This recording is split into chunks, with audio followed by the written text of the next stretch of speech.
Hello and welcome History 102. This week we're going to be discussing Chapter 18, which is the Progressive Era.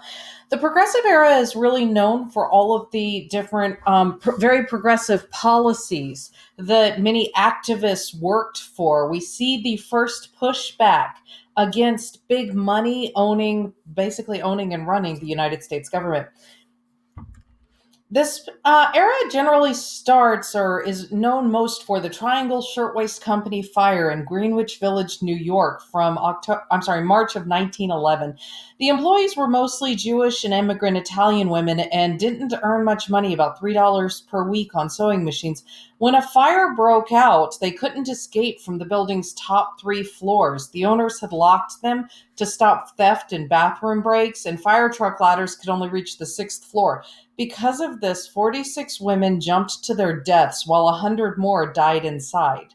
This became known as the largest industrial accident in American history to this date, not counting 9/11. In New York, about 30,000 manufacturing establishments employed more than 600,000 workers. And these triangle workers had already made history in 1909 when 200 tried to join the International Ladies Garment Workers Union and were fired for their attempt. This sparked a general walkout of garment workers, the Uprising of 20,000, in which the workers demanded, among other things, better safety in clothing factories. This strike led to the International Ladies Garment Workers Union contracts with hundreds of firms, but Triangle was not among them.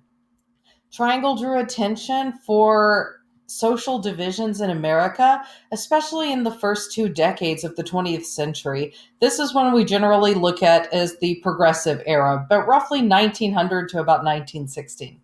Progressivism is loosely defined as a movement to bring about significant change in American society and politics.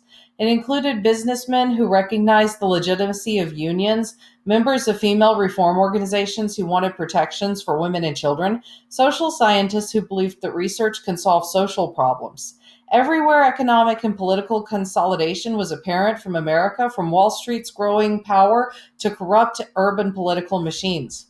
Progressives mounted a variety of efforts to preserve individual freedoms and personal self determination, and sometimes even restrict them in a rapidly changing nation. This idea of freedom remained as contested as ever in the Progressive Era. This is titled Movie 5 Cents, also called a Nickelodeon. In this 1907 painting, artist John Sloan depicts the interior of a movie house. By this time, millions of people each week are flocking to see silent motion pictures. The audience includes different classes and races, as well as couples and women attending alone. These Nickelodeons, as they were called, were popular forms of entertainment in the early 1900s. Today, we're going to be talking about how the urban age led to a consumer society, which is going to set us up for the future, especially the Great Depression. As well, we'll be talking about varieties of progressivism, the politics that led us here, and the presidents that defined this era. As our first focus question, we're going to look at why the city was such a central element in progressive America. In the Progressive Era, the economy grew enormously as industrial production increased, the population boomed, and the consumer marketplace expanded. For the last time, cities and farms grew together. Agriculture entered its golden age, while growing cities demanded more and more agricultural goods. Farms poured into the western Great Plains, and between 1900 and 1910, the combined population of Texas and Oklahoma increased by nearly 2 million. The Dakotas, Kansas, and Nebraska added 800,000 people. Major areas of commercial farming erupted in Arizona and California due to irrigation. But the city was the focus of the progressive politics in the new mass consumer society, and the number of cities in the United States with a population of more than 100,000 grew. New York was the largest with 4.7 million people. The inequalities of urban life apparent in the 1890s persisted, with immigrants living in slums and the very wealthy living in isolated neighborhoods and luxurious mansions. JP Morgan's financial firm directly or indirectly controlled 40% of all financial and industrial capital in the nation, while more than a third of mining and factory workers lived in poverty. The cities attracted writers and artists who captured its dynamism and modernity. Others saw the cities as a place where corporate greed eroded traditional American values. The new generation of journalists writing for mass circulation national magazines exposed the problems of the industrial and urban existence. Lincoln Steffen's series for McClure's magazine, published as The Shame of the Cities, showed how party bosses and businessmen profited from political corruption. In the same magazine, Ida Tarbell, an African American woman, pointed to the arrogance of the economic machinations of John D. Rockefeller's Standard Oil Company. Theodore Roosevelt criticized this kind of journalism, calling it muckraking, or using journalistic skills to expose the underside of American life. Novelists produced similarly critical works of fiction, such as The Jungle by Upton Sinclair, whose descriptions of unsanitary slaughterhouses and rotten meat led directly to the passage of the Pure Food and Drug Meats Inspection Act of 1906. This colored photograph from around 1900 shows the teeming life of Mulberry Street on New York City's densely populated Lower East Side. The massive immigration in the early 20th century transformed the urban life of urban centers throughout the country and helped to spark the progressive movement. William L. Sontag's Bowery at Night was another early 20th century piece. This showed scenes of urban life. He depicts a boisterous New York City street scene complete with streetcars, private carriages, and crowds of people making their way beneath an elevated railroad, all new at the time. Most characteristic of early 20th century cities was the presence of immigrants. The new immigration from Southern and Eastern Europe reached its peak in the Progressive Era. Between 1901 and 1914, about 13 million immigrants came to the United States, mostly from Italy, Russia, and the Austro-Hungarian Empire. This wave of immigration was part of a global process of immigration caused by industrial growth and agricultural decline.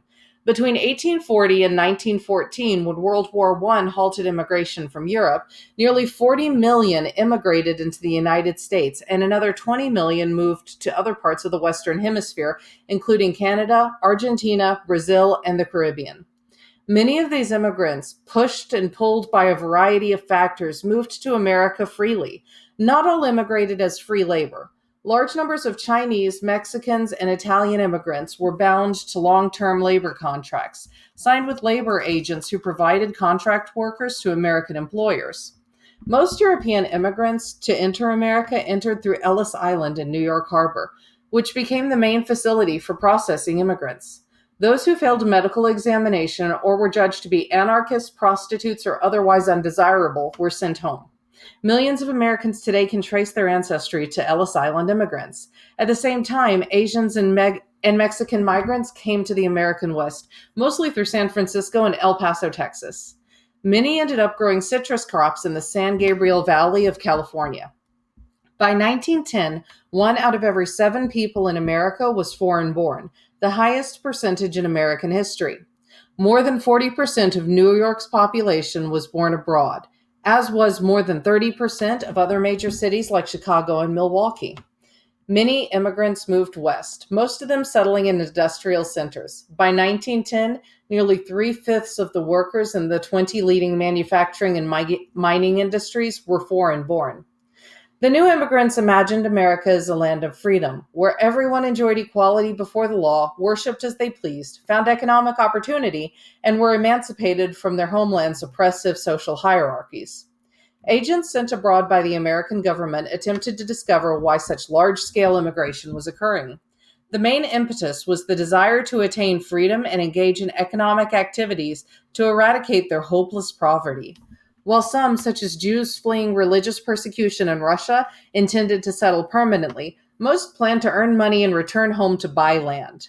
Groups such as the Irish and Mexicans had many such birds of passage, who only stayed briefly in the United States. The new wave of immigrants settled in mostly close-knit ethnic neighborhoods with their own businesses and community organizations and continued to speak their own language and publish foreign language newspapers and other publications. Churches were central in these communities. Although most immigrants earned more in the United States than they could have at home, they faced long hours, low wages, and dangerous working conditions in the mines, factories, and fields. My people are not in America, remarked one Slavic priest. They are under it. This is titled City of Ambition from 1910 by photographer Alfred Stieglitz. It captured the stark beauty of New York City skyscrapers. And this photograph by Louis Hine, who used his camera to chronicle the plight of child laborers, shows a young spinner girl in a Vermont cotton factory. This graph shows you how the cities grew. Pause and study these numbers for a minute because if you look, you'll notice the growth is growing each time. So first you only have 8% growth, and then 10, and then 12, and so on and so forth.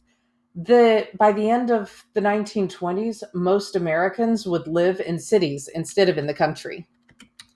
This collage is called The New Immigration and depicts various types of people who enter the United States.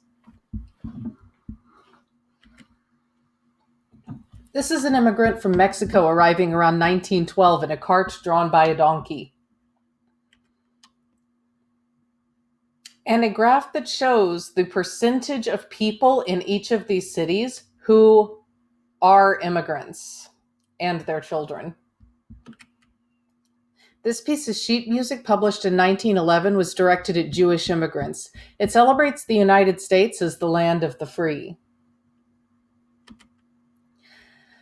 Cities were also the birthplace of a mass consumption society that gave new meaning to American freedom. The promise of American life had always in part resided in the enjoyment of goods that in other nations were available only to the wealthy.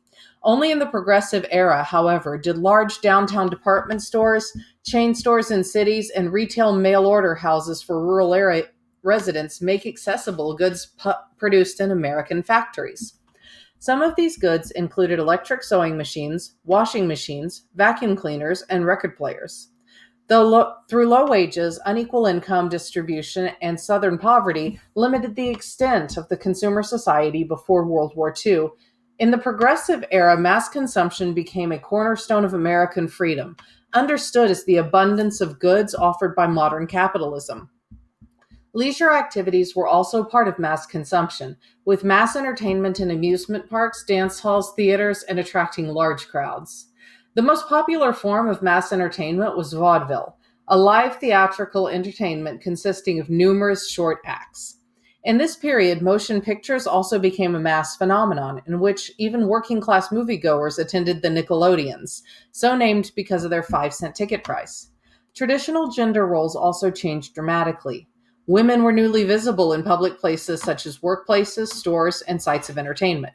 More and more women worked for wages, and although Black and immigrant women were still confined to low-paid, low-skilled jobs, native-born white women found expanding opportunities in white-collar work. Women workers were no longer only young, unmarried white women and adult Black women. In 1920, of 8 million women working for wages, a quarter of them were married and living with their husbands. Working women became symbols of female emancipation, showing economic independence from men and moving beyond their traditional roles as wives and mothers. Charlotte Perkins Gilman wrote Women and Economies in 1898 to demonstrate that women were seeking lifelong careers and would find their freedom through the workplace. In the home, Gilman argued that women found oppression as a servant to her husband and children. Prevailing gender norms made them incapable of contributing to society or of enjoying freedom. Their desire to participate in the new mass consumer society caused many women, both native and immigrant, to earn money independently of their families. This sometimes caused great friction, especially in immigrant families who sought to maintain their cultural practices under the constant threat of new American ways of life. This graph shows the percentage of women aged 14 years and older in the labor force. And as you can see, we have pretty steady growth in both sectors, though more in the married women as the time passes. These are women at work in a shoe factory in 1908. The Triangle Shirtwaist Fire occurred in a room that looked very similar to this. Return from Toil, a drawing by John Sloan for the radical magazine The Masses, pictures working women not as downtrodden, but independent-minded, stylish, and self-confident. Fewer individuals were more wrapped up in the consumer society than Henry Ford. Ford did not invent the automobile, but he created production and marketing techniques that brought it within reach of ordinary Americans. In 1905, he founded the Ford Motor Company, one of only one of many small automobile manufacturers at the time. In 1908, he introduced the Model T, a simple and light vehicle sturdy enough to navigate the country's poor roads. Ford focused on standardizing output and lowering prices in order to bring a luxury good to the masses of consumers. Ford focused on standardized In 1913, Ford's Highland Park, Michigan factory adopted the moving assembly line, in which car frames were brought to workers on a continuously moving conveyor belt. This process allowed Ford to vastly reduce the time it took to produce an auto, thus greatly expanding his output. In 1914, Ford raised his wages to an unheard of $5 per day, allowing him to attract skilled business workers. But the assembly line work was monotonous, and Ford used spies and armed detectives to prevent his employees from unionizing. Ford justified the high wages by arguing that workers needed to be able to afford the goods being produced by America's factories. By 1916, Ford's Model Ts were affordable for many workers. The economic system based on mass production and mass consumption came to be called Fordism. This is a picture of the assembly line at the Ford Motor Company factory in Highland Park, Michigan, taken around 1914. And this shows the increasing number of sales of passenger cars from 1900 to 1925. As production shifted from capital goods in the form of steel and railroad equipment to consumer products, a new advertising industry perfected ways to increase sales, often by linking goods with the ideas of freedom. Many products used liberty as a brand name and used images of liberty as the sales device. Edward Feiling, a department store magnate, called consumerism a school of freedom, as consumers made individual choices on basic questions of living. Abundance came to define the American way of life, in which personal fulfillment was attained through acquiring material goods. But if abundance's promise shifted the search for freedom to his private life, it inspired political activism, and those excluded from the mass consumption demanded inclusion. Their desire for consumer goods led many workers to join unions and demand higher wages, and the claim that monopolistic corporations artificially raised prices at the expense of consumers became a weapon against the trusts. The consumer economy gave rise to ideas, a living wage and an American standard of living. This offered new language for criticizing inequalities in wealth and power.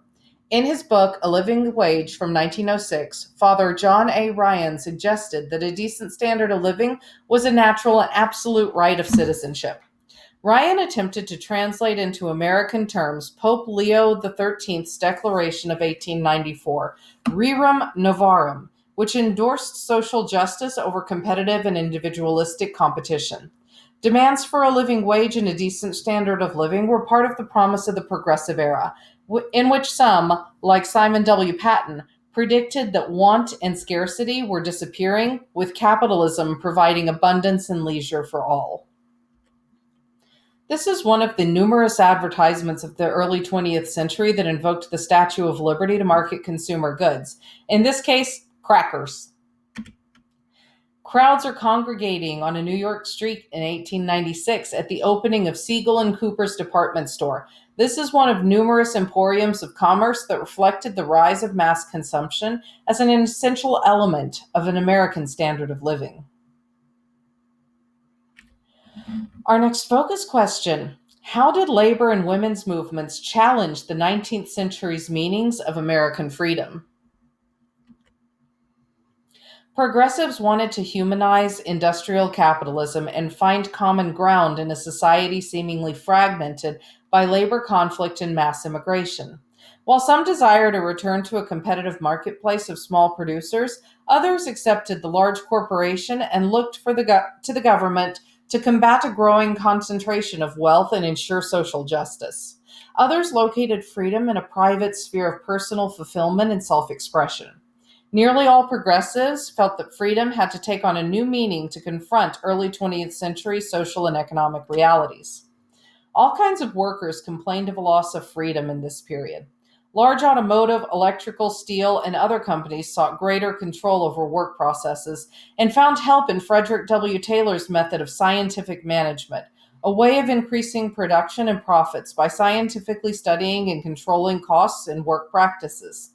Many skilled workers saw Taylorism, in which the role of workers became obeying the detailed instructions of their supervisor, as an assault on their traditional control over work processes, and thus a loss of freedom.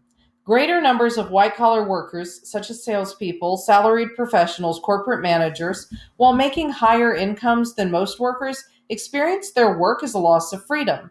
And once they as they once would have owned their own businesses. These developments made industrial democracy and industrial freedom central to the progressive language and demands. Many progressives, such as Louis Brandeis, an ally of the labor movement and President Wilson's appointee to the Supreme Court in 1916, believed that unions were necessary to give workers a role in economic design, making over not just wages and working conditions, but also managerial decisions such as layoffs and profit distribution.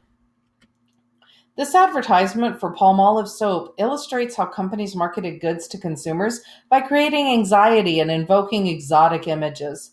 The accompanying text promises perfect skin and includes an imagined image of Cleopatra, claiming that the soap embodies ancient beauty arts. By 1915, Palmolive was the best selling soap in the world. Economic freedom was also the cry of American socialism, which reached its greatest influence during the Progressive Era. The Socialist Party, founded in 1901, united late 19th century radicals such as populists and followers of Edward Bellamy with parts of the labor movement. The party called for immediate reforms like free college to improve working conditions, and it ultimately proposed democratic control over the economy through public ownership of railroads and factories. By 1912, the Socialist Party had 150,000 dues paying members, published hundreds of newspapers, and had significant support in the American Federation of Labor, and elected dozens of local officials. Socialism flourished in immigrant communities such as Jews in the Lower East Side of New York City and Germans in Milwaukee, and also gained support among farmers in old populous states like Oklahoma and mining regions in Idaho and Montana. Most important in the spreading socialist ideas and linking socialism to American ideals of equality, self government, and freedom was Eugene V. Debs. He was a former railroad union leader jailed during the Pullman strike of 1894. For 2 decades, Debs toured the nation, preaching that political equality and economic freedom could be won only by socialism's democratic control over the economy. Debs united the disparate and often dueling factions of the party, including New York's Jewish immigrants, prairie socialists of the West, and native born intellectuals. As socialism gained strength in Europe, particularly in the Atlantic world, Debs led socialism forward in America too. In 1912, he received 900,000 votes for president, nearly 6% of the total, and the socialist newspaper Appeal to Reason had the largest weekly circulation in the nation. Roller skaters with socialist leaflets during the New York City strike in 1916. A scab is a worker who crosses a picket line during the strike. Although the Socialist Party never won more than 6% of the vote nationally, it gained control of numerous small and medium-sized cities between 1900 and 1920. Continued labor strife also led to deep discontent of the Progressive Era. The American Federation of Labor membership tripled to 1.6 million between 1900 and 1904. At the same time, its leaders became closer to corporate leaders willing to deal with unions as a means to stabilizing labor relations. Samuel Gompers was president of the AFL. He joined with large capitalists in the National Civic Federation, which accepted workers' rights to collective bargaining and responsible unions. The National Civic Federation helped settle the hundreds of individual disputes and improved safety and created pensions for long-term workers. But most employers still adamantly opposed unions. The AFL mostly represented America's most privileged workers, skilled in industrial craft labor, mostly all white, male, and native born. In 1905, Unionists rejected the AFL's exclusionist approach and formed the Industrial Workers of the World. The IWW was both a union and a revolutionary organization dedicated to seizing the means of production and abolishing the state, and it made solidarity its guiding principle. It sought to organize all workers excluded from the AFL: immigrant factory workers, migrant timber and agricultural workers, women, blacks, and even the Chinese. The IWW's prominent leader was William Big Bill Haywood, who critics dubbed as the most dangerous man in America. Mass strikes by immigrant workers placed workers' demands to bargain collectively with employers at the front of progressive reform. The strikes showed that ethnic divisions might impede labor solidarity, but that ethnic cohesiveness could be a basis of unity. If strikes were organized democratically, the IWW was often called to run these strikes, which started spontaneously, yeah, great Wiseman, which started spontaneously, and it insisted that each ethnic group have representation on strike committees. Such was the situation in 1912 in Lawrence, Massachusetts, after men, women, and child workers went on strike against pay cuts and legislation which limited the working week to 54 hours. The IWW forged the strikers into a united group, survived militia and police attacks, and won the strike on the union's terms. At this strike, a famous labor slogan was born: "We want bread and roses too." Another famous labor strike was 1907 in New Orleans, the dock workers' strike, in which black and white workers made an uncommon cross-racial alliance to resist pay cuts and attacks on their unions. Other strikes were less successful. Perhaps the most famous strike was a failure. The strike by the United Mine Workers against the Rockefeller-owned Colorado Fuel and Iron Company for union recognition, wage increases, an 8-hour workday, and the right to live and shop in places not owned by the company. The owners responded to the strike by evicting the strikers from their houses, and after armed militias surrounded a tent colony erected by the strikers, they attacked a tent city in April 1914, killing up to 30 men, women, and children in what became known as the Ludlow Massacre. After the Ludlow Massacre, labor organizer Mary Mother Jones argued that the Union had only the Constitution. The other side held the bayonets. Union struggles put free speech at the center of progressive reform. Even while courts rejected the Union's claims to be exercising the First Amendment rights, labor struggles created modern demands of civil liberties so critical in the 20th century. In many areas, especially company towns dominated by an employer, workers were not free to speak out without being fired or threat of violence. The IWW in particular waged a series of free speech fights as a means of organizing the unions in the West. When IWW members were arrested and jailed for speaking in public, the union would send hundreds of thousands more members to speak, forcing local governments to arrest them all. Eventually, local officials would become overwhelmed and allow the IWW workers to speak. One big union, the emblem of the industrial workers of the world. This shows a striking New York City garment worker carrying signs in multiple language in 1913. Here we see the children of Lawrence, Massachusetts strikers marching in New York City during the epic labor confrontation of 1911.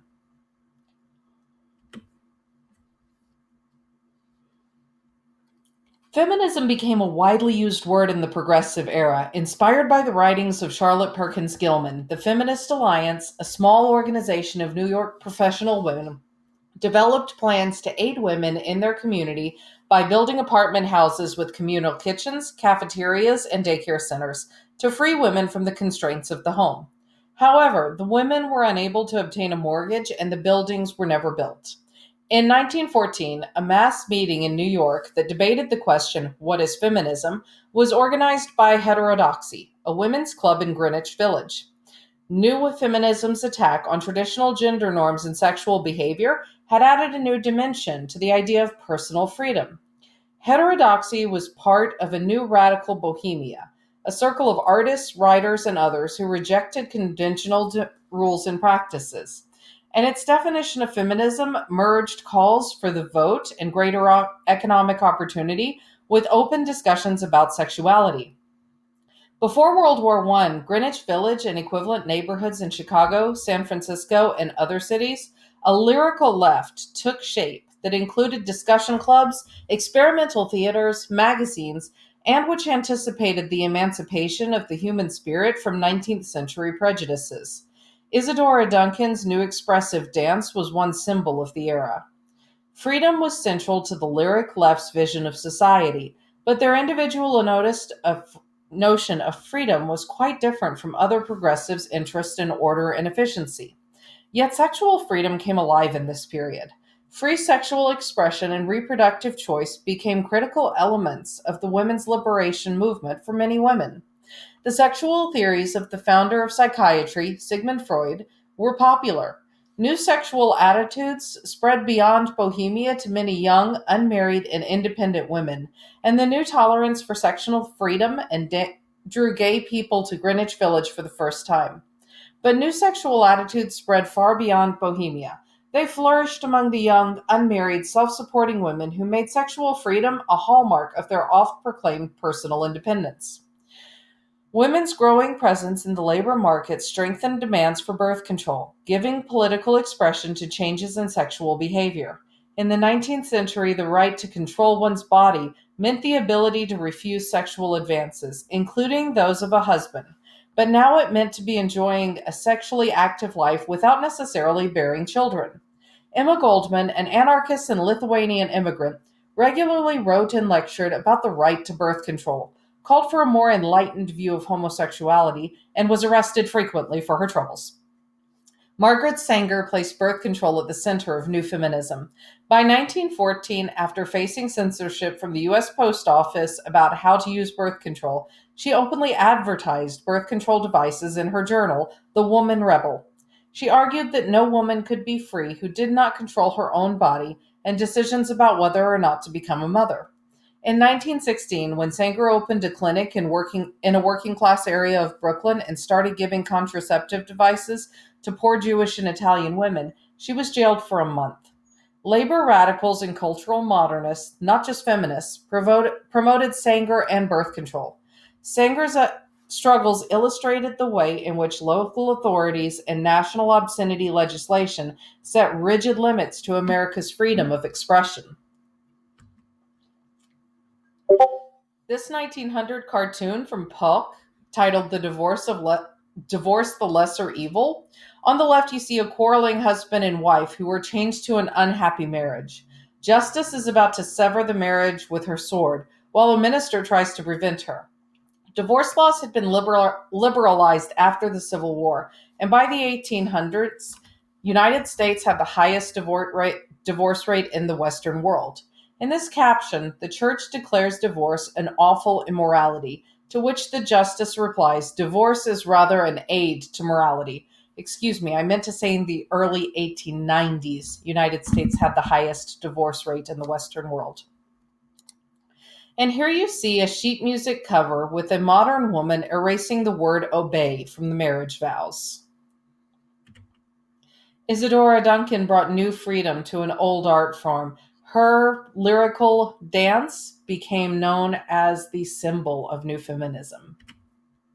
And this, we see the much beloved and much feared Emma Goldman speaking in favor of birth control to an almost entirely male crowd in New York City in 1916.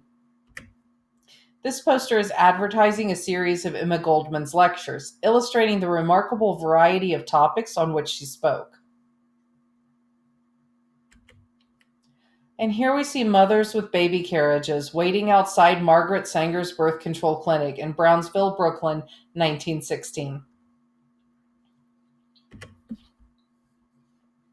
Native Americans also shared the progressive impulse. The Society of American Indians, founded in 1911, was a typical reform organization. It united Indian intellectuals around the discussion of Native Americans' problems and sought to arouse public awareness. It brought together Indians from many different backgrounds and created a pan-Indian public space free from white influence. Many in the society shared basic goals of federal Indian policy, including transforming the communal lands of the reservations into family farms. But the group's founder, Carlos Montezuma, became an avowed critic who condemned government paternalism and demanded the abolition of the Bureau of Indian Affairs. He called for self determination and for Indians to be granted full citizenship. Montezuma's writings had little influence at the time, but Indian activists would later rediscover him as a forerunner of Indian radicalism. Our next focus question: in what ways did progressivism include both democratic and anti democratic impulses?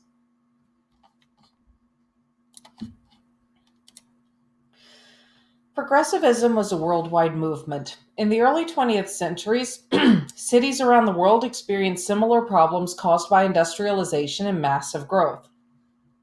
In 1850, only two cities, London and Paris, had a population of more than 1 million. By 1900, there were 12 in Europe and the United States: New York, Chicago, and Philadelphia. Reformers around the world exchanged ideas and proposed new social policies. As Britain, France, and Germany created old age pensions, minimum wage laws, and unemployment insurance and regulated the workplace safety, American reform started to advocate such social legislation, meaning governmental actions to address urban populations and the insecurities of the working class life. Progressives thought modern society required basic changes in the functioning of political authority, whether to check the power of corporations, protect consumers, civilize market relations, or guarantee industrial freedom in the workplace. Influenced by Gilded Age and European reforms, progressives sought to renew notions of an activist, socially conscious government. They rejected old assumptions that powerful government threatened liberty. They saw freedom as a positive, not a negative concept, in which freedom represented the power of the government to intervene in public and private life to improve society. John Dewey was one of the foremost proponents of a school of philosophy called pragmatism, which insisted that institutions and social policies must be judged by their concrete effects, not longevity or how well they comport with religious doctrine and traditional political beliefs. Experience, pragmatists insisted, was more important than doctrine. Some saw pragmatism as a way of using evidence to moderate conflicts between religion and science. For others, the outlook encouraged an experimental approach to social problems characteristic of progressivism. Dewey was a founder of the New School for Social Research in New York City, which stressed the importance of scientifically evaluating public policy. The idea that with proper information, social improvement could be achieved was widely shared among American progressives, as well as their counterparts in other countries. In America, with a decentralized federal system of government, most progressive reforms were enacted at the state or local levels. In cities, progressives worked to reform the structure of government to reduce the political power of bosses, establish public control of natural monopolies such as gas and water works, and to improve public transportation. They raised property taxes in order to spend more money on schools, parks, and other public facilities. Gilded Age mayors Hazen Pingree and Samuel Golden Rule Jones pioneered urban progressivism. Pingree battled the business interests that had dominated city government, forced gas and telephone companies to lower their rates, and established a municipal power plant. Jones instituted an 8-hour day and paid vacations at his factory that produced oil drilling equipment. As a mayor of Toledo, Ohio, he founded night schools and free kindergartens, built new parks, supported the rights of workers to unionize. Since the state legislatures defined the powers of city government, urban progressives often carried their campaigns to the state level. Pingree became governor of Michigan in 1896, in which post he continued until his battle against railroads and other corporate interests.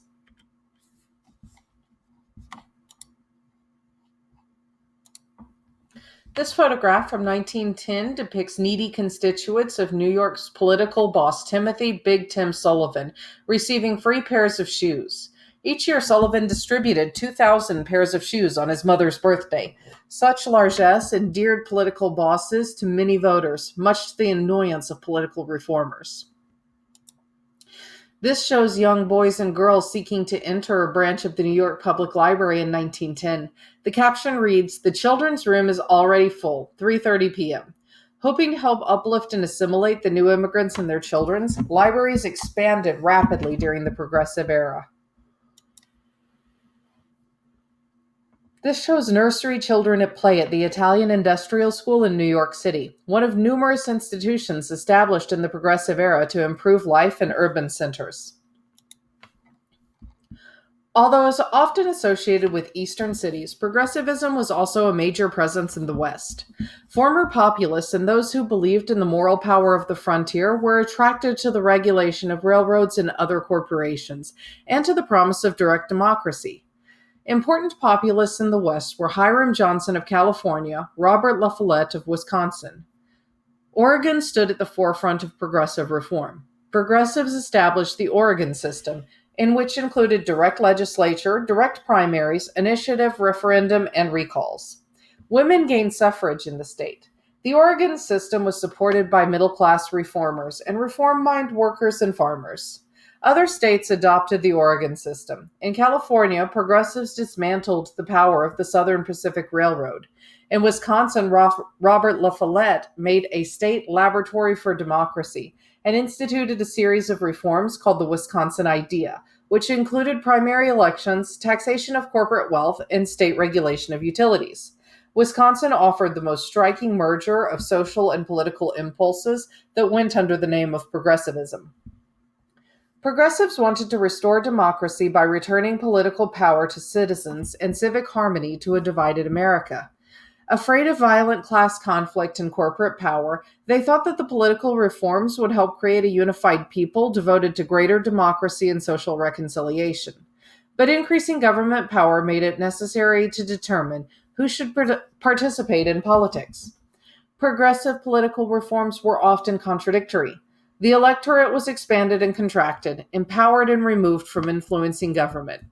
Democracy was expanded by the 17th Amendment, which made U.S. senators elected by popular vote rather than by state legislatures, by adoption of the election of judges, and by the primary elections among whom members would select candidates. Several states adopted the initiative. Voters proposed legislation. The referendum, namely where voters would directly vote on a proposal, and a recall, where voters would remove the officials. This era ended with suffrage for women, the largest democratic expansion in American history. But some progressive reforms also restricted democracy, notably the disenfranchisement of blacks in the South. Many localities replaced elected mayors with appointed nonpartisan commissions or city managers, removing local government from the control of political machines, but also popular control. New literacy tests for residents and registration requirements limited the right to vote among the poor and immigrants. Progressive electoral reforms marked a retreat from the notion that voting was an inherent right of American citizenship. Most progressives were leery of real-world politics, in which people pursued narrow class, ethnic, and regional interests. Many progressives thus turned to college professors and other professional experts, believing that government could ensure intelligent rule over society through a democracy run by impartial experts unaccountable to the citizens. This was part of progressives' impulse towards order, efficiency, and centralized management as a means of ensuring social justice. In Drift and Mastery, 1914, Walter Lippmann argued that the nation could either continue to drift, operating according to a dated belief in individual autonomy, or embrace mastery, where it would use scientific inquiry to address modern social problems. For Lippmann and others, political freedom rested not in direct political participation, but in the formation of public policy by the most qualified. But progressivism also contained a more democratic vision of an activist government, perhaps best expressed by women reformers. Still unable to vote and hold office in most states, women were central to progressive politics. They challenged barriers to political participation and elaborated a democratic, grassroots vision of government. They were moved to act most often by the conditions faced by poor immigrant communities and women and child workers. The era's most prominent female reformer was Jane Addams. Adams never married and resisted expectations to become tied to a family as a mother and wife. Instead, in 1889, she founded Hull House in Chicago. This was a settlement house dedicated to improving the lives of the immigrant poor. Settlement house workers moved into poor neighborhoods, built and ran schools, employment bureaus, health clinics, and helped women victims of domestic abuse. By 1910, more than 400 settlement houses had been established around the nation. Adams typified this era's new women, as increasing numbers of women went to college and entered professions such as social services, nursing, and education. Middle class women's efforts to help the poor working women and children expand government's role in society. Although settlement and other social work, these women learned legislation was necessary for dealing with housing, income, and health inequalities. Hull House led to a number of campaigns for legislation in Illinois around shorter working hours, workplace safety, union organization rights, and all of these inspired others to do likewise. In the South, however, race affected reform, as ending child labor was justified as necessary by giving white children the education that they would need as members of the South's ruling race. The settlement houses have been called spearheads of reform, and they produced prominent progressive leaders such as Florence Kelley, who organized the National Consumers League to use purchasing power as a way to force manufacturers to improve working conditions. This shows a visiting nurse on a New York City rooftop, 1908. Efforts to uplift the immigrant poor offered new opportunities for professional employment to many women during the Progressive Era. And here we see Mayor Mary W. Howard in the center and the town of Kanab, Utah. They served from 1912 to 1914, the first all-female municipal government in American history. After 1900, the campaign for women's suffrage became a mass movement for the first time. The National American Women's Suffrage Association's membership grew from 13,000 in 1893 to more than 2 million by 1917, and its campaigns had some success in states, half of which allowed women to vote in local elections and regarding schools. It won women's suffrage in Wyoming, Colorado, Idaho, and Utah. The West also led the way in women holding public office. Between 1910 and 1914, 7 more Western states gave women the vote. These campaigns were conducted with a new spirit of militancy and used modern methods for advertising, publicity, and entertainment characteristic of a mass consumer society. But state campaigns were costly, and increasingly efforts focused on gaining suffrage at the national level. The celebration of women's domestic role actually inspired the suffrage movement. Many progressive proposals emerged from the idea that the state should protect women and children, and female reformers formed a movement for improving the lives of poor mothers and children. Many states enacted pensions for mothers to enable them to care for their children. Such maternalist reforms were based on the assumption that government should encourage a woman's ability to bear and raise children and allow them to be economically independent. Other progressive legislation recognized that women worked outside the home, but defined them as a dependent group, like children, that needed protection in ways that male workers did not. In the landmark case, Muller v. Oregon, 1908, the U.S. Supreme Court accepted the arguments of Louis D. Brandeis that long hours of labor were dangerous for women whose childbearing abilities required government protection. This was the first major breach of liberty of contract doctrine. Just 3 years after the Lochner decision, which invalidated a New York law limiting the working hours of male bankers. But costs of the Muller were high, as while even more states passed protective laws for women workers, these laws both benefited women and tied them to their family roles and kept them reinforced the gender discrimination and exclusion in labor markets. Through the use of government to regulate working conditions, raised questions about liberty of contract, maternalist policies built gender inequality into the early foundations of the welfare state.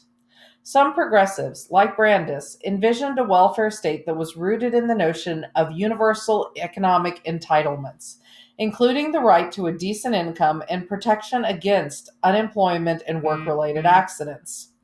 The vision enjoyed considerable support in the progressive era, and by 1913, 22 states had enacted workmen's compensation laws that benefit both male and female workers.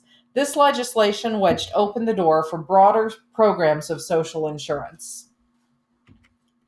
Here you see mounted on a white horse and wearing a cape, Inez Milholland evokes the image of Joan of Arc as she waits to lead a suffrage parade in Washington, D.C. in 1913. 3 years later, Milholland collapsed and died at the age of 30 while on a suffrage lecture tour in California. If you're interested in the struggles that our founding mothers went through to gain us the right to vote, please watch the movie Iron Jawed Angels with Hilary Swank from 2000 and I believe 2003, 2005, something like that. Hilary Swank, Iron Jawed Angels, amazing movie. Please watch it. Here we see Mary Pickford, one of the era's most celebrated moving stars, publicizing her support for women's suffrage in this photograph from around 1910. I need to get into the right century, right? This is Louisine Havenmeyer, one of New York City's wealthiest women and a strong advocate for women's suffrage. Here in the 1915 photograph, she passes the torch of liberty to a group of New Jersey women. According to this cartoon, giving the women the right to vote will clean up political corruption and misgovernment. Next focus question. How did the progressive presidents foster the rise of the nation state? This is our last focus question of this lecture. The most significant political development of the early 20th century of America was the rise of the national state. Nationalization was occurring everywhere. National corporations dominated the economy. National organizations such as the American Medical Association began to raise the income and respect of professions. Even sports developed national leagues in this period. Progressives believed that only an energetic national government could establish the social conditions of freedom. Poverty, economic insecurity, and an absence of industrial democracy were national problems that could only be solved nationally. Herbert Croly, the editor of the New Republic, argued that the democratic national state was an alternative to the forces that controlled Americans' lives.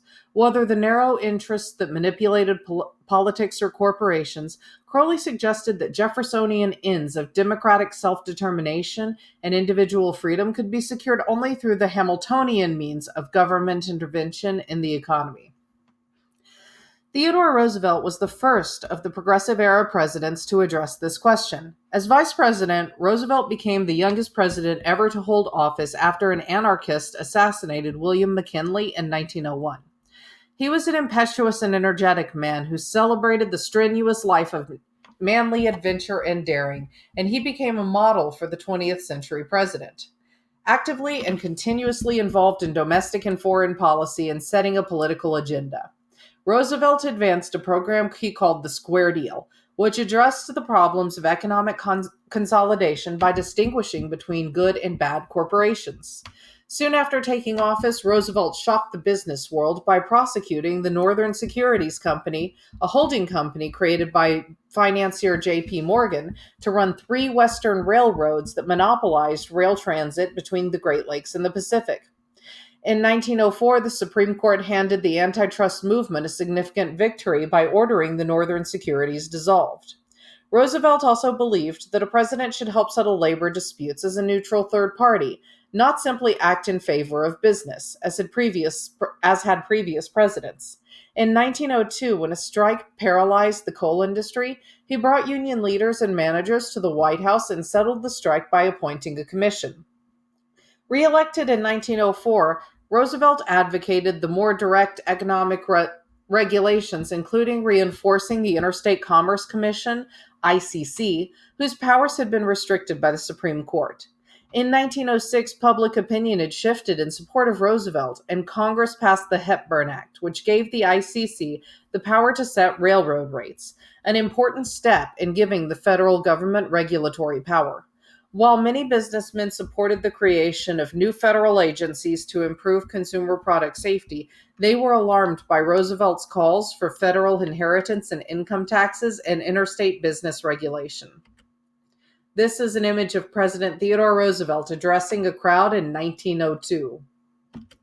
And here we see Putting the Screws on Him, a 1904 cartoon that depicts Roosevelt squeezing ill-gotten gains out of the trusts by turning that big screw in the middle. In the 1890s, the Scottish-born naturalist John Muir founded the Sierra Club to help preserve forests from uncontrolled logging from timber corporations. Muir's deep love for nature came from religious beliefs. Almost blinded by an industrial accident in Indianapolis, Muir believed that his sight was restored so that he could appreciate the natural beauty of God's creations. For example, he called forests God's first temples. Like the Transcendentalists, he lamented the intrusion of civilization on the natural environment. Muir developed a broad following as Americans came to see nature as a place for recreation and personal growth. Roosevelt was also an avid outdoorsman. While the United States led the world in conserving wilderness areas, having established the first national park at Yellowstone in 1872, it had no national conservation policy until Roosevelt's administration. He ordered that millions of acres should be set aside as wildlife preserves and urged the creation of new national parks. Conservation was typically progressive in some ways. Experts would help the government serve the public good while preventing special interests from damaging the environment. But conservation also served efficiency and control, as it aimed to control the exploitation of minerals and forests on national lands, not prevent it. In the West, water was especially scarce and required regulation in order to conserve it and distribute it fairly. Here we see Old Faithful, the most famous site in Yellowstone, the nation's first national park, in a photograph from the 1880s. And this is Theodore Roosevelt in the center, posing with a group in a grove of giant sequoia trees in California in 1903. He called on Americans to protect these monuments of beauty. Roosevelt's successor to run for president in 1908 was William Howard Taft, a federal judge from Ohio and former governor from the Philippines. Taft defeated William Jennings Bryan in his third success in William Jennings Bryan's third unsuccessful run for presidency. Taft was a progressive in that he believed that government should go beyond the laissez-faire policy of the 19th century, and he pursued antitrust more aggressively than had Roosevelt. In 1911, he convinced the Supreme Court to declare John D. Rockefeller's Standard Oil Company in violation of the Sherman Antitrust Act and ordered its breakup into separate companies. This case, along with a similar prosecution of the American Tobacco Corporation, allowed the government to distinguish between good companies and the bad companies that stifled competition. Taft also supported the 16th Amendment, which authorized Congress to establish a graduated national income tax, thus giving the national government a more reliable and flexible revenue source than the tariff. But despite his progressive policies, Taft tended to ally himself with the more conservative wing of the Republican Party, and a dispute in 1910 with reform-minded officials within his administration alienated progressives. Richard A. Ballinger, the Secretary of the Interior, decided to return some of Roosevelt's claimed land back to the public domain. Gifford Pinchot accused Ballinger of colluding with business interests and forsaking progressive environmental goals. When Taft fired Pinchot, the breach within the party progressives became too deep to repair. And in 1912, when Roosevelt failed in challenging Taft for the Republican nomination, Roosevelt launched a new party called the Bull Moose Party, an independent progressive party to run for president again against his own successor. The different tendencies in progressive thought were expressed in the 1912 presidential campaign, which saw a four-way contest among Taft, Roosevelt, Woodrow Wilson, the Democratic candidate, and socialist Eugene V. Debs. They each took a different position in what became a national debate on the relationship between political and economic freedom in the age of big business.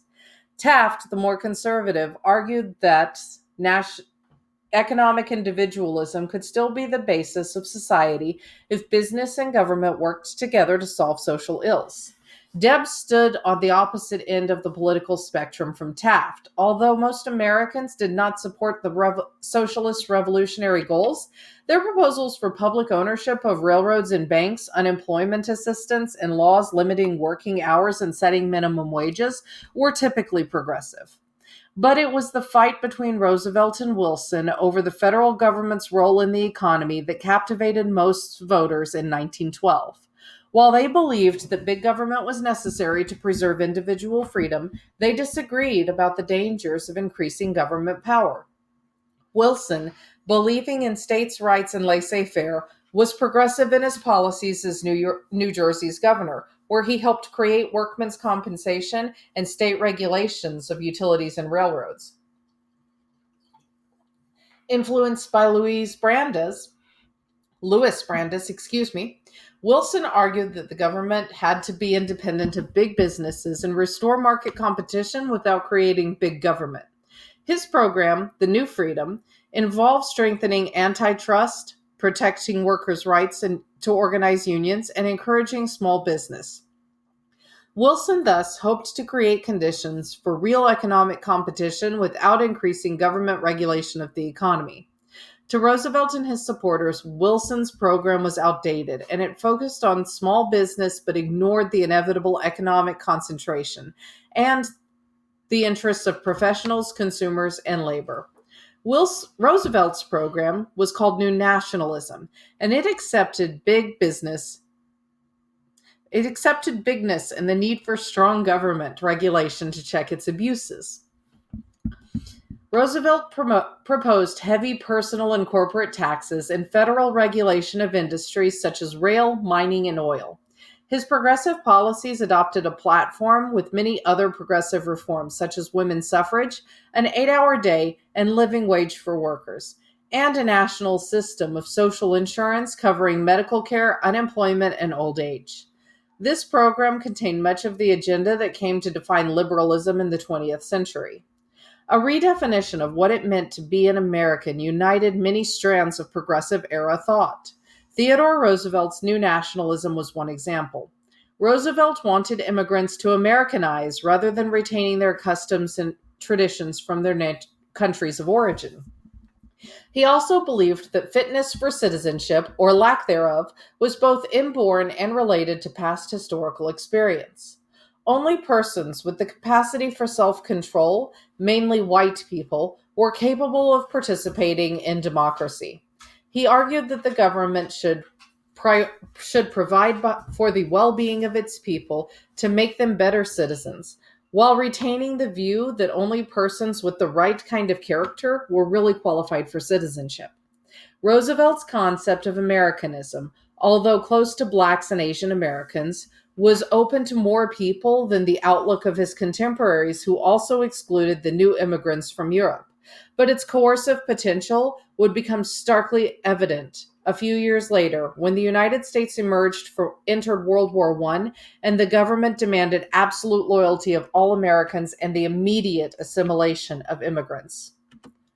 The presidential election of 1912 ended with Wilson getting 82% of the electoral votes and 41% of the popular vote, which was almost twice as much as his opponents. This is an image of Eugene V. Debs, the Socialist Party candidate, speaking in Chicago during the presidential campaign. The split in the Republican Party gave Wilson a resounding victory, and although Roosevelt came in second, which embarrassed Taft. Wilson became a strong and effective president. He regularly dealt with Congress regarding legislation, and he was the first president to hold regular press conferences. He was also the first president to deliver messages personally to Congress. With Democrats controlling Congress, Wilson pushed to implement his particular progressive vision. He passed the Underwood Tariff, which reduced duties on imports but made up for them with a graduated income tax on the wealthy. The Clayton Act of 1914 exempted unions from antitrust laws and barred courts from issuing injunctions that limited workers' rights to strike. Other laws outlawed child labor, limiting work on the railroads to 8 hours per day, and gave credit to farmers who stored their crops in government warehouses. Some of Wilson's policies seemed more in line with Roosevelt's new nationalism than his own New Freedom agenda of 1912, and he abandoned antitrust for a more government economic regulation. Wilson pushed Congress to create the Federal Reserve System in 1913, which gave government regulated banks the ability to issue currency, help failing banks, and influence interest rates. In 1914, at Wilson's urging, Congress also created the Federal Trade Commission, tasked with investigating and prosecuting unfair business activities such as price fixing and monopoly. By 1916, Progressive era efforts had vastly increased the powers of the national state. Government had established rules for labor relations, business behavior, and financial policy, protected citizens from market abuses, and acted as a broker among the groups whose conflicts threatened to destroy social harmony. I hope you've enjoyed this week's lecture. Here's a review of the focus questions that we have discussed. Our next lecture is going to go into World War I, 1916 to 1920. If you have any feedback or questions, I absolutely welcome it. Please feel free to email me and have a great week.